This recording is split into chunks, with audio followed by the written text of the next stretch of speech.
নমস্কার বন্ধুরা, শুভ বিবাহের আজকের পর্বে আপনারা দেখতে পাবেন যে তেজ ঠাম্মি আর দাদুকে প্রণাম করে ভুবনেশ্বর যাওয়ার জন্য রওনা দেবে। তখন সবাইকে প্রণাম করে তেজ বেরোবে। এমন সময় তেজ মনে মনে এটাই বলতে লাগে যে যাওয়ার আগে কি আমি একবার ওনাকে দেখতে পারবো না। এরপর তেজের ভাই এসে বলে, দাদা ভাই চল, এখন কিন্তু দেরি হয়ে যাচ্ছে, একটু বোঝার চেষ্টা কর। এরপর দেখা যায় যে তেজ সেখান থেকে তার কাকিমা আর মাকে বলে চলে যায়। এরপর দেখা যায় যে সুধার আসতে দেরি হয়ে যায় এবং সুধা এসে বলেন উনি চলে গেলেন।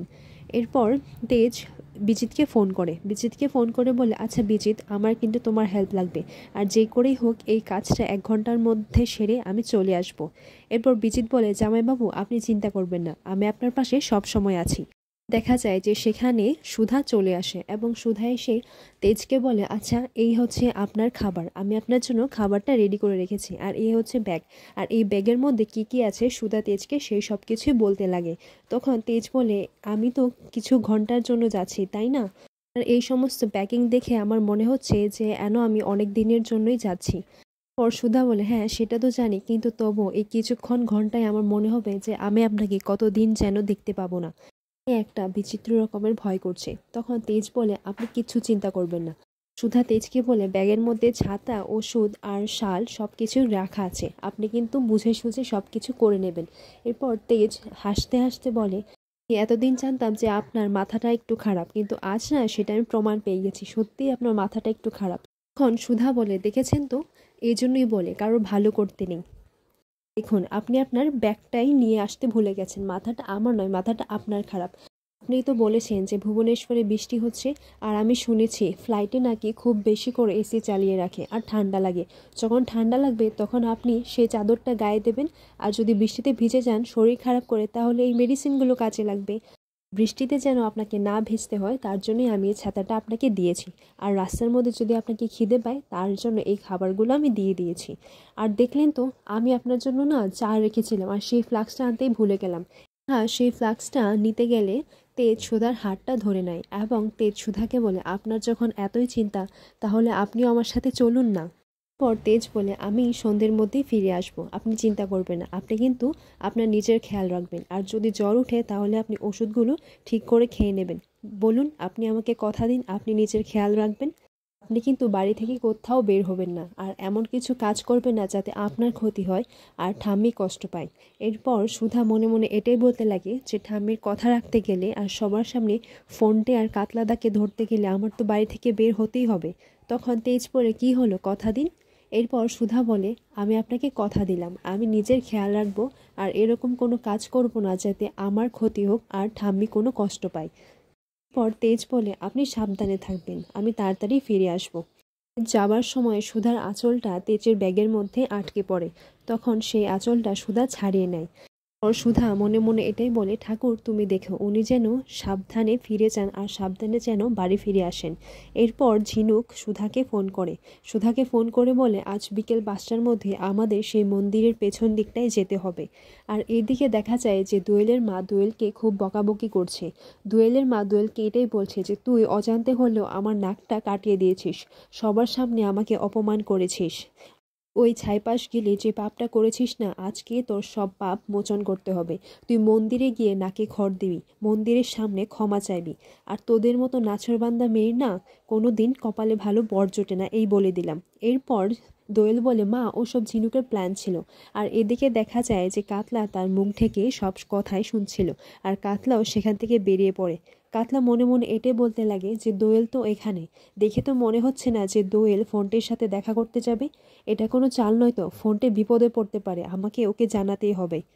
এইদিকে দেখা যায় যে সবাই সুধা আর তেজের বিয়ের ভিডিও দেখার জন্য সবাই একত্রিত হয়ে বসে আছে।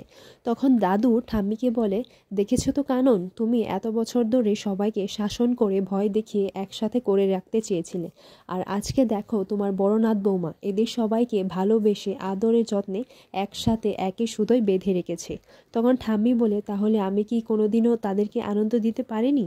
তো বলে না সেটা নয়। তখন ঠাম্মি বলে থাক, আপনাকে আর কিছু বলতে হবে না।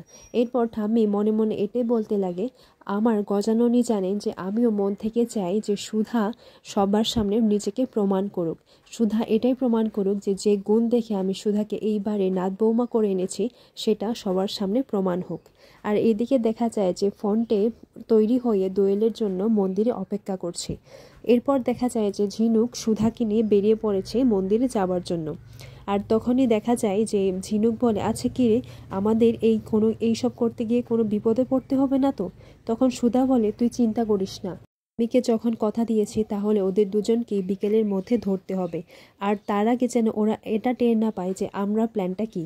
তখন দেখা যায় যে ফোনটে বিয়ের জন্য আয়োজন করছে। তখন একটি ছেলে এসে সব আয়োজন করে দিয়ে যাচ্ছে। সেই ছেলেটি বলে, আচ্ছা ফোনটে দা, বিয়েটা কার বলো তো? তখন ফোনটে বলে, কার বিয়ে? আসলে আমার বিয়ে। এরপর সেই ছেলেটি বলে, তোমার বিয়ে? তখন সেই ছেলেটা বলে, কেন, আমার কি বিয়ে হতে পারে না? তুই যা তো, তুই গিয়ে বাগে আয়োজনগুলো কর, পরে আমার দোয়েল রানী এসে লজ্জা পাবে। এরপর ফোনটে বলে, আমি আজকে দোয়েল রানীকে বিয়ের প্রপোজাল দেব, ও যদি রাজি হয়ে যায় তাহলে ফট করে মন্দিরে এসে বিয়েটা করে নেব।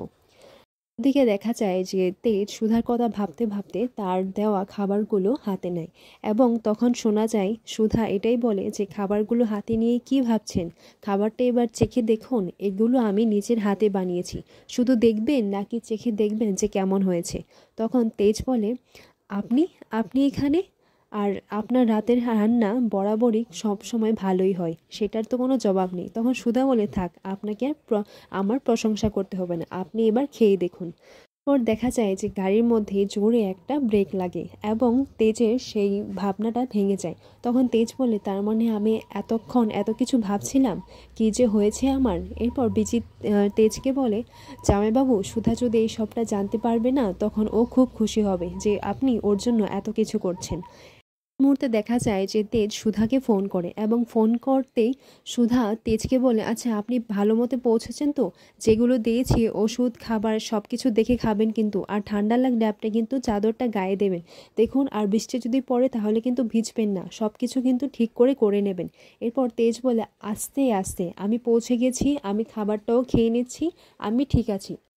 তেজ সুধাকে জিজ্ঞেস করে, এত জোরে জোরে কিসের আওয়াজ হচ্ছে? তখন সুধা তেজকে বলে, এটা হাওয়া বইছে। তেজ বলে, আজকে বাড়ির মধ্যে এত জোরে হাওয়া বইছে? এরপর সুধা ফোনটা রেখে দেয়। আর তেজ বলতে লাগে যে ফোনটা রেখে দিল, বুঝলাম, এখন যেই একটু ভালো করে কথা বলেছি অমনি ওনার দামটা বেড়ে গেছে, ঠিক আছে আমিও আর ফোন করব না, আমিও দেখি। এরপর দেখা যায় যে ঝিনুক আর সুধা সেই মন্দিরের কাছে পৌঁছে যায়। সুধা ঝিনুককে বলে, আমাদের প্ল্যানটা কি তোর মনে আছে তো? তখন ঝিনুক বলে, হ্যাঁ মনে আছে। সুধা বলে, তুই কিন্তু সাবধানে কাজটা করবি। আর সুধা মনে মনে এটাই ভাবতে লাগে যে ঝিনুককে পাঠিয়ে আমি ভুল করছি না তো। অন্যদিকে দেখা যায় যে বিজিত সেই ওয়েটের দাদার অ্যাড্রেসটা খুঁজতে যায়, আর খুঁজতে খুঁজতে একসময় সেই ওয়েটের দাদার অ্যাড্রেসটা পেয়েও যায়। আর বিজিত সেই লোকটাকে বলে, তুমি এতদিন ধরে ফোনটা ধরছিলে না কেন? এই তো তোমার ফোন তো অনই আছে, তোমার সাথে কিছু কথা আছে। তখন সেই লোকটা বলে, আপনি আমাকে কোথায় নিয়ে যাচ্ছেন? দিকে দেখা যায় যে ফোনটে দোয়েল আর তার বিয়ের জন্য একেবারে উত্তেজনায় লাফালাফি করছে। ওর ফোনটে ঝিনুককে দেখে বলে, আরে দোয়েল রানী, কারণ ঝিনুক তার মুখটা ঢেকে এসেছিল। আসলে তো ঘুমটার আড়ালে সেটা হচ্ছে ঝিনুক, দোয়েল নয়। আর এইদিকে সুধা সবটা বাইরে থেকে দাঁড়িয়ে দেখছিল। আর ফোনটের হাতে মালাগুলো দেখে সুধা এটাই ভাবতে লাগে, ফোনটেদার হাতে মালা কেন, আর মালা নিয়ে ফোনটেদা কী করতে চাইছে। আর আজকের পর্বটি এভাবেই শেষ হয়।